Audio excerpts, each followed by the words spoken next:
Assalamualaikum warahmatullahi wabarakatuh. A'udzubillahi minasyaitonirrajim. Bismillahirrahmanirrahim. Alhamdulillahi rabbil alamin. Wassalatu wassalamu ala ashrafil mursalin sayyidina Muhammad.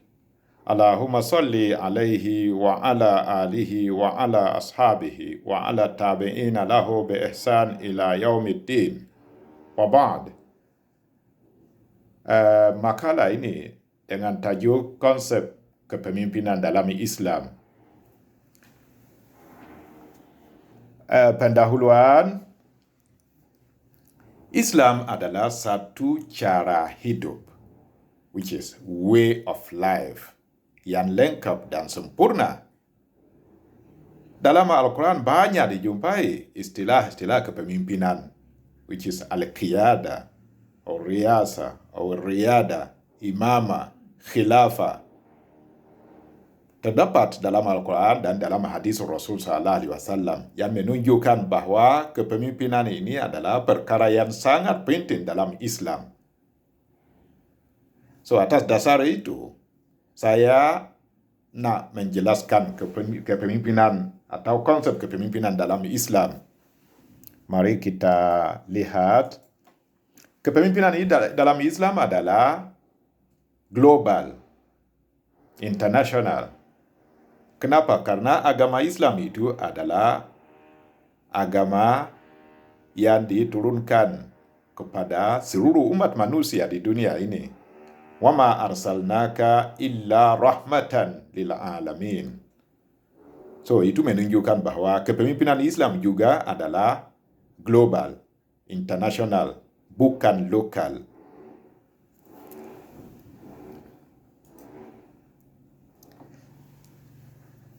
Pengertian kepemimpinan menurut Islam, proses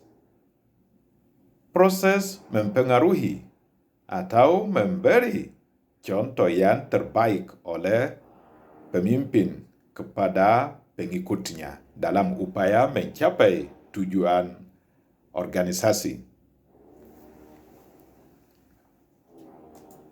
So, dalam makalah ini saya membagikan kepemimpinan Islam itu kepada 3 bagian. Ada great leadership, ada minor leadership, dan ada pula ordinary leadership. Penjelasannya sebagaimana berikut. Nomor 1, yang namanya great leadership, yaitu kepemimpinan yang agung, yang tertinggi, yaitu kepemimpinan dengan aturan samawi, dengan Al-Quran dan dengan hadis Rasul. Ini adalah great leadership. Bagian yang kedua adalah minor leadership, yaitu kepemimpinan yang sederhana, yaitu kepemimpinan dengan aturan ardi. So, aturan yang dibuat oleh manusia. So, kepemimpinan yang berdasarkan atas jenis aturan itu, maka dianggap sebagai minor leadership.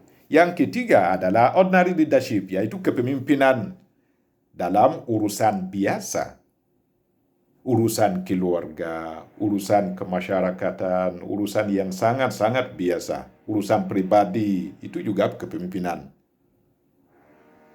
So, ini adalah 3 jenis kepemimpinan yang ada. Yang berikutnya adalah sumber kepemimpinan. Kita mengambil kepemimpinan ini, aturannya, petunjuknya, ajarannya kita ambil dari mana? Undang-undang atau syariat kanunnya kita ambil dari mana? Tentu saja diambil dari Al-Quran. 1. Dan dari sunnatul Rasul dan hadis. Dan yang ketiga adalah pemikiran Islam yang sahih, an authentic Islamic thought. Ini adalah sumber kepemimpinan Islam, khususnya great leadership. Semuanya diambil dari sini.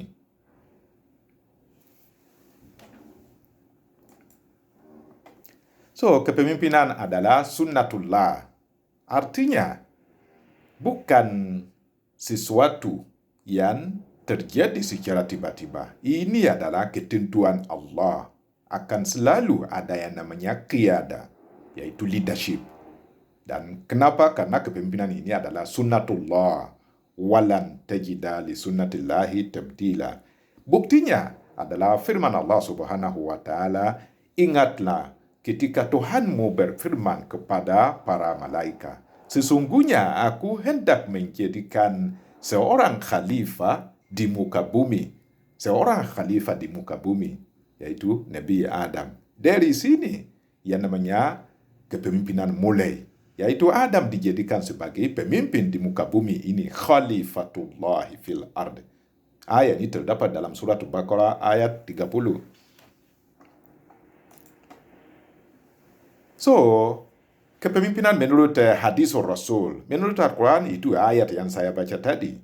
Menurut hadis Rasul, Nabi Muhammad SAW bersabda, setiap kamu adalah pemimpin, dan setiap pemimpin bertanggung jawab atas kepemimpinannya. Hadis riwayat Bukhari dan Muslim. Ini adalah sumber kepemimpinan dalam Islam. So, menurut semua mazhab dalam Islam, mereka semua bersepakat bahwa harus ada pemimpin, apakah Syiah, atau Mu'tazilah, atau Sunni, atau Salafi, semua bersepakat bahwa memang harus ada pemimpin. Kalau orang Syiah biasanya menggunakan imamah. Kalau orang ahli sunnah biasanya menggunakan khilafah. Kalau orang modern atau Mu'tazilah modern masalah, mereka menggunakan daulah Islamiyah. Semuanya perbedaan bahasa sahaja. Semuanya punya pengertian yang sama, yaitu kepemimpinan, leadership. Tidak ada satu golongan pun yang menyatakan bahwa tidak penting atau tidak wajib dalam Islam. Ini menunjukkan bahwa leadership is very important in Islam. Nih, so kepemimpinan Islam dan kepemimpinan sekuler. Seperti yang kita lihat di dunia sekarang, ada kepemimpinan yang sekuler, ada yang Islam. Yang sekuler, ya biasanya punya sumber, punya kaidahnya tertentu. Kaidah yang terkenal yaitu the process justify the goal. The process justify the goal, which means al-wasila tubarriru al-ghaya. Ini adalah prinsip, ini adalah kaidah bagi kepemimpinan Islam. Proses should be very good.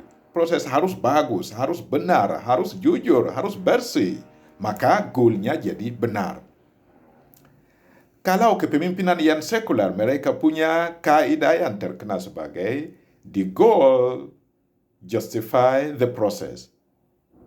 So, al-ghaya hiya allati tubarrir wasila. Kalau kepemimpinan yang sekuler, ini perbedaannya. If we want to know the main difference between secular leadership and Islamic leadership, just only this. So, the process justify the goal in Islam. In non-Islam, the goal justify the process. Nah, kepemimpinan dalam Islam mencakupi beberapa aspek. Aspek pengaruh, aspek kerohanian, aspek karakteristik, dan aspek pengetahuan. So, semua ini sangat penting sekali dalam kepemimpinan Islam. Nah, syarat-syarat menjadi seorang pemimpin dalam Islam tentu saja harus Muslim, harus akil, baligh, adil, dan lelaki. Ini syarat-syarat yang disepakati oleh ulama. Seorangnya harus beriman, berilmu, dan berakhlaki Islam yang mulia. Mempunyai kudrat, kemampuan, sehat jasmani dan rohani, dan seterusnya. Ini adalah syarat-syarat yang sangat penting sekali dalam kepemimpinan Islam. Tentu saja kalau kepemimpinan non-Islam, ya mungkin aturannya tidak seketat ini. Masyarakat di bawah kepemimpinan Islam, Allah berfirman, taatlah kalian kepada Allah dan taatlah kalian kepada Rasul dan para ulul amr. Atiullah wa atiur Rasul wa ulil amr minkum. Ini adalah masyarakat di bawah kepemimpinan Islam. Harus mentaat kepada Allah, taat kepada ulil amr, taat kepada Rasul. Ini adalah wajib atas masyarakat terhadap leadership dan terhadap leader himself. So, penerapan dalam kehidupan sehari-hari harus ada ukhuwah dalam leadership supaya berjaya dan sukses. Harus ada ukhuwah, harus ada gotong royong, tolong menolong, berlomba-lomba dalam kebajikan, amar bil ma'ruf nahi anil munkar. Semua ini adalah penerapan khilafah Islamiyah atau Islamic leadership.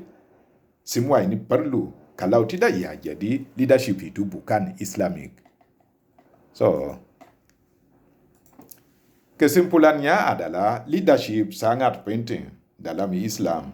So, leadership ada 2 jenis. Ada 3 jenis. Leadership yang agung, great leadership. Ada leadership yang sederhana, minor leadership. So, ada leadership yang kecil, minor leadership. So kesimpulannya adalah kepemimpinan sangat penting di dalam Islam. So, wajib bagi umat Islam untuk mempunyai satu pemimpin.